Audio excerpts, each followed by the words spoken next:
अब तक हमने पढ़ा था कि पालमपुर में फार्मिंग कैसे होती है, उसका ही पार्ट है ये सस्टेनेबिलिटी। सस्टेनेबिलिटी मतलब एक लैंड कैसे उसको कैसे फर्टाइल रखना चाहिए और कैसे वो ज़्यादा से ज़्यादा क्रॉप यील्ड कर सकेगी।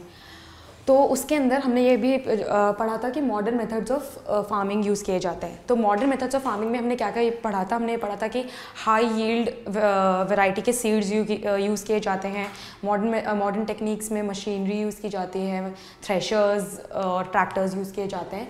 तो अब सस्टेनेबिलिटी में हम ये पढ़ेंगे कि उनका कॉन्सिक्वेंसेस क्या होते हैं।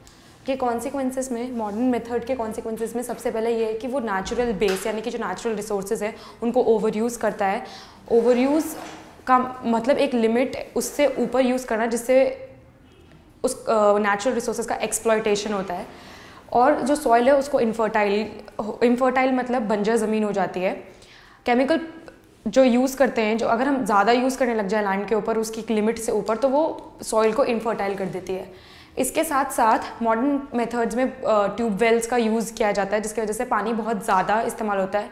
ग्राउंड वाटर टेबल जो होती है, जो कि ज़मीन के अंदर का पानी ट्यूबवेल्स जो निकालते हैं इलेक्ट्रिसिटी के थ्रू, वो रिड्यूस हो जाने लगते हैं। ऐसा सेम पंजाब में हुआ था, क्योंकि पंजाब पहला स्टेट था जिसने मॉडर्न मेथड्स को अपनाया था। तो पंजाब में इसके इफ़ेक्ट्स अभी भी दिखते हैं।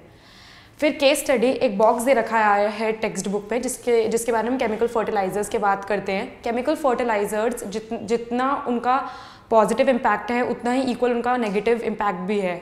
सो it's a boon and a bane together.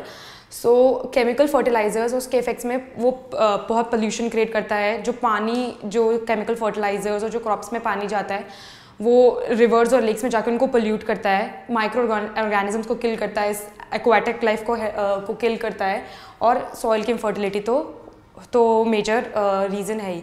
और एग्जाम्पल सेम पंजाब में ये बहुत बड़े स्तर पे देखा जाता है। नेक्स्ट टॉपिक जो है distribution of land in Palampur. इस टॉपिक के अंदर हम ये देखेंगे कि जो पालमपुर विलेज, जो हाइपोथेटिकल विलेज हमने अज्यूम किया है, उसके अंदर लैंड कैसे लोगों के बीच में डिस्ट्रीब्यूटेड है। तो सबसे पहले हमें ये बात पता है कि लैंड जो है इनसफिशिएंट है, जितनी उनकी पॉपुलेशन और जितने वहाँ पे फार्मर्स हैं और जितनी कल्टीवेशन की ज़रूरत है उसके हिसाब से जो पालमपुर के अंदर लैंड्स है वो बहुत कम है। जिसमें से 1/3 ऑफ द पॉपुलेशन जो है दलित्स हैं, जिनके पास तो लैंड भी नहीं है, वो लैंडलेस लेबरर्स हैं। जब क्रॉपिंग सीजन होता है तो उसके अंदर वो जो रिच लैंड ओनर्स हैं उनके पास जाते हैं और उनसे काम मांगते हैं। और वो एक सीजनल एम्प्लॉयमेंट, मतलब कि एक टाइम तक की एम्प्लॉयमेंट होती है। उसके बाद जो आगे का जो साल होता है उसके अंदर उनके पास लैंड होती नहीं है, तो वो बेरोज़गार रहते हैं।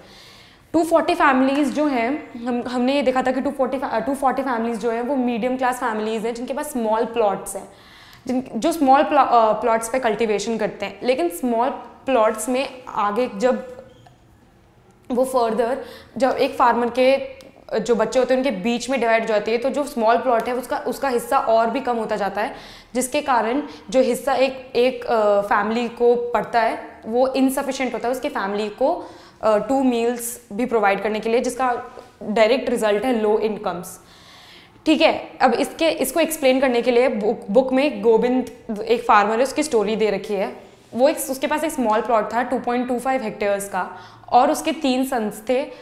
तो जब गोविंद के बाद जब वो 3 सन्स के बीच में उसकी लैंड डिवाइड हुई तो 2.25 से सबको 0.75 हेक्टर्स मिले।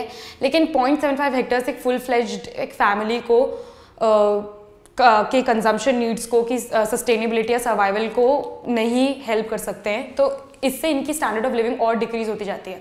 अब आगे इनके 3 सन्स के में भी जब इनकी फैमिली में डिवाइड होगा तो वो जो लैंड है वो और रिड्यूस होती चली जाएगी, जो विथ टाइम बहुत कम है। बाकी जो रिच लैंड ओनर्स हैं और मीडियम लैंड, जिनके पास मीडियम प्लॉट्स हैं मोर देन 2 हेक्टेयर्स, और जो लार्ज प्लॉट्स हैं जिनके पास मोर देन 10 हेक्टेयर्स हैं, ऐसी 60 फैमिलीज हैं जिनके पास मोर देन 10 हेक्टेयर्स लैंड है, और वो रिच लैंड ओनर्स में आते हैं जो कि लैंडलेस लेबरर्स को हायर करते हैं और वो उनके फील्ड पे उनसे काम कराए जाते हैं। तो ये जो part of the rich land owners का जो पार्ट है विलेज के अंदर, उनकी स्टैंडर्ड ऑफ लिविंग ठीक है। अदरवाइज जो लैंडलेस लेबरर्स हैं उनकी